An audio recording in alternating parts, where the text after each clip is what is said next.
Hello and welcome to Like a House of Fire, a Cage Side Seats video podcast starring me, Sean Rueter, at S1Root on Twitter, writer, editor, CageSideSeats.com, the best damn pro wrestling community on the internet. And this is the fifth time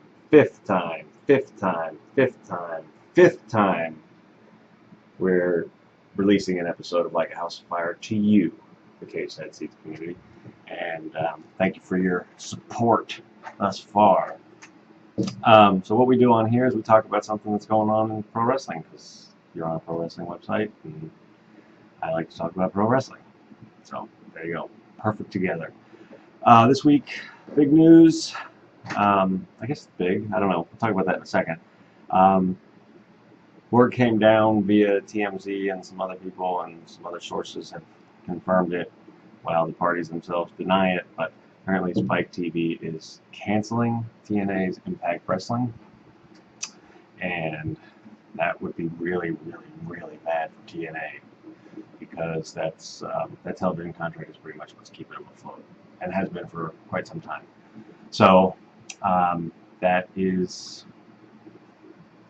that's not good for TNA, for folks who want other wrestling alternatives on weekly national television other than WWE, for the people that work for TNA, probably first and foremost. So TNA is saying that it's not true. They haven't been canceled. Viacom has come out and said negotiations are ongoing. That is probably what you would expect both parties to be saying at any point up to the moment that they say we have a deal or we don't have a deal and we're done. Especially from TNA's perspective, because like I said, conventional wisdom is that they don't survive very long without this deal, and conventional wisdom is called that for a reason, because it often is true. So, what went wrong? How did we get here? If you've tried to watch TNA at all, you know. They usually have something good going on, and it's usually got 3 or 4 varying degrees of bad going on around it, and there have been some times where it was all bad. From the Viacom Spike TV perspective, they have given Dixie Carter and company just about everything that they've asked for, and seen very little in the way of tangible results from it. They've subsidized contracts. They helped pay for Sting. They were on board with bringing Hogan and Bischoff in.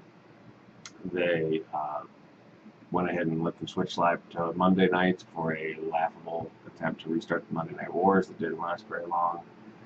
They let them go live every couple of weeks and presumably help pay for that. They let them go on the road and presumably help pay for that. And what they get out of it is, like I said, flat ratings, no buzz, never made any money on pay-per-view. At best, break even on the road. I mean, apparently even the places that they sell out are usually higher dollar places to rent, and then they do other things where they put 12 people in seats in baseball stadiums. So, I mean, a lot of things have led up to this point, and nobody's really shocked. And there's a couple of things that I don't think have been talked about a lot. So rather than just run down, here's the stuff you can read everywhere else all over the website, which we'll also have some links to. As always, down here on Cage Side, and I even thank you to my boy Manolo has pizzazz, and he does. I am also remembering to put those on the YouTube page now too. So a couple things though, outside of what everybody's talking about, is one thing. I don't think that most casual folks or even wrestling fans care a whole lot at this point. TNA has burned so many bridges to even the hardcore fans that have decided that they're not giving them any more chances, and haven't been for a while. So there's been a little bit of buzz about these New York tapings, which apparently Spike TV, some executives went and attended, and that'll be my second point, but I don't want to jump to that yet. Even this being the hot story of the week, the big story of the week, if you go and look at Cage Side Seats numbers on stories, it hasn't even really cracked the top 3 at any point, or not for long. I mean, stories about Batista retiring are up there. The Raw, I mean, people were more excited about Raw than they were about TNA potentially being in their death throes yesterday, which is surprising to me. I mean, I think surprising to a lot of people, but if you really sit back and think about it, it makes a lot of sense. They haven't been a product worth watching in a while, therefore people don't know a lot about who's there. When talent goes from there to WWE, which is usually, they were only in TNA as a pit stop. I mean, I don't think, has WWE poached anyone from TNA that like came up through there? I mean, CM Punk had a cup of coffee down there for a little while, but other than that, I'm blanking on anybody who they brought back that they didn't have originally, like RVD or Kevin Nash or somebody like that. So, you know, and even when those people come back to WWE, there's no acknowledgement that they were working for another wrestling company or that that time needs to be taken seriously at all. So, you know, we could put up a story about how this guy farted at Comic-Con and it would do 3 times the hits that anything we wrote about TNA's being canceled by Spike did, probably. Don't even get me started on what a Nikki Bella nipple slip would get you. I'm going to put that in the title of this and quadruple my hits. Internet tricks for you. So that's one thing. I mean, I don't think this is a blip. You know, people who were Attitude Era fans, who were original Monday Night Wars fans, don't know about TNA. People watch TNA, kids watch TNA, and they think it's WWE on Thursday nights.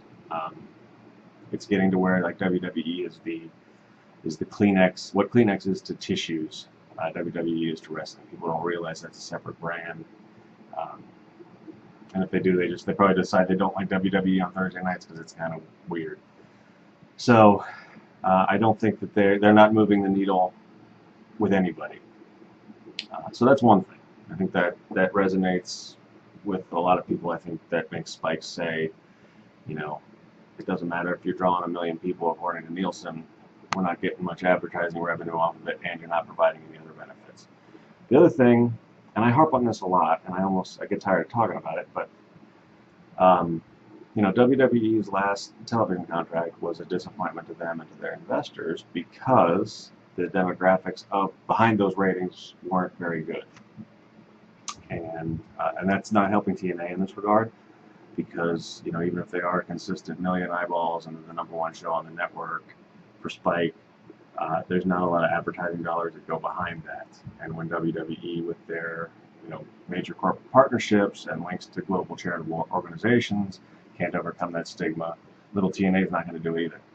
So another thing though, so if you got that, if you're a television executive and you get that in your noggin, and you're on the fence about whether or not to renew this contract, TNA says, come out to these New York shows, we're putting everything, we're putting our best foot forward, this is it, this is going to change your mind, you're going to see our exciting new direction, and you're going to want to be a part of it, right? This is your marketing pitch. You bring these guys out to the Manhattan Ballroom, and over the course of a couple of nights, what they watch you do is whip folks into a frenzy to see a 40-year-old good guy character take a woman and lift her up on his shoulders, climb the ropes, and throw her through a wooden table, and whip the crowd into a frenzy.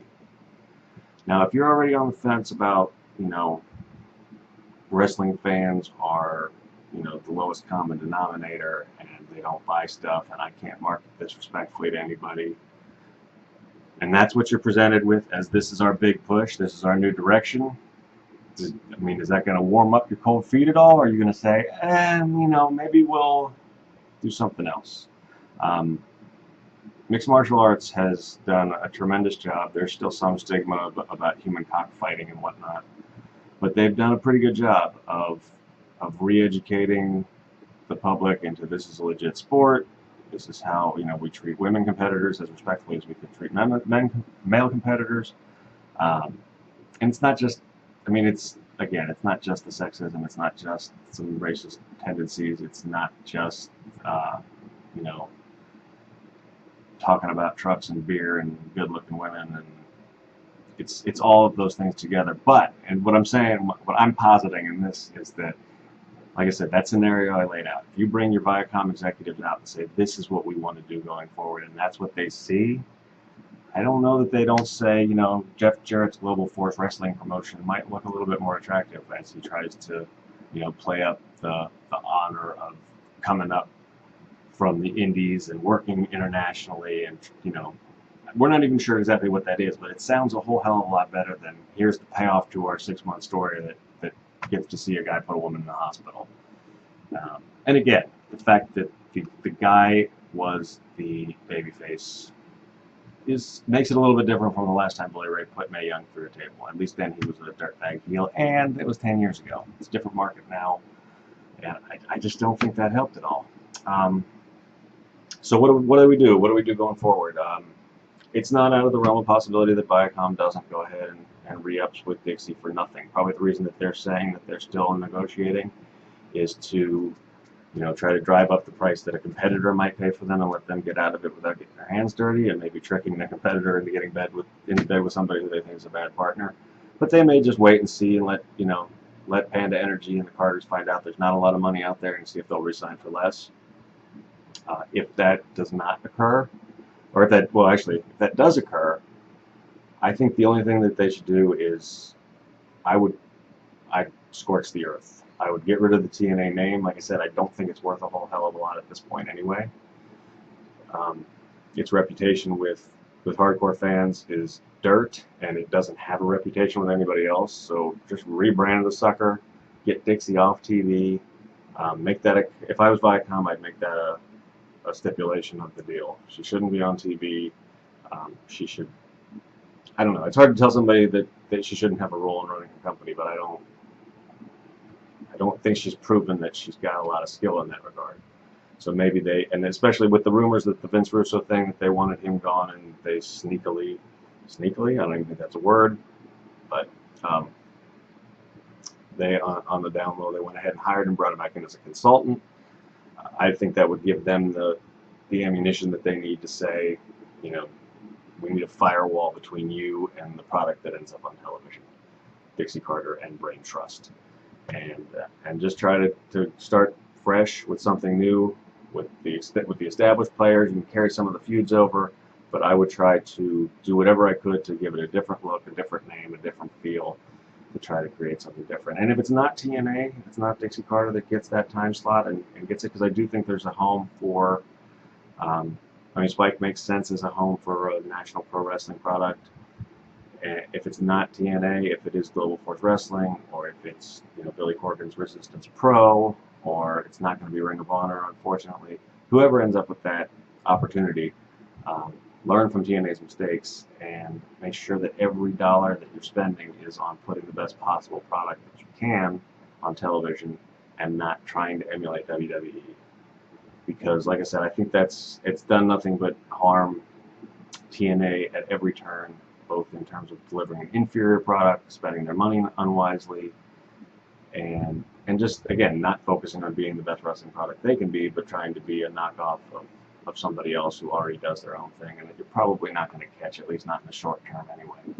So I hope, maybe that is, I actually have some hope. I might be talking myself into it, but I have some hope for the Global Force Wrestling, for the GFW brand. It's Jeff Jarrett and his reality show partners who don't want to have a lot of wrestling on the shows don't help me a lot, but I like this sort of global NWA feel that they're getting with, signing up North American indies and partnering with big Mexican and Japanese promotions to bring in as much, fresh talent. And like I said, doing something that emulates what MMA has done, not in trying to make the competition feel more real, but in saying that this is a noble profession that these guys do for passion, and they're here to entertain you and get their creative outlet in telling this, scripted athletic competition stories to you, and not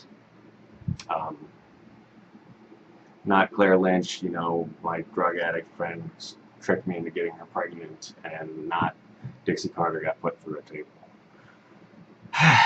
So, we'll see. It's a big week. I'm trying to subscribe to the Jim Ross theory that this news and the pending WWE financial call on Thursday, which I'm sure we'll be talking about later this week, either in print or in this video format, is going to be a rough week, but it's going to lead to good things, because the chaos and the turmoil will force people to innovate and get down to brass tacks and sort of bare bones, like this is what we do well, and we're going to do it, and not worry so much about superfluous things.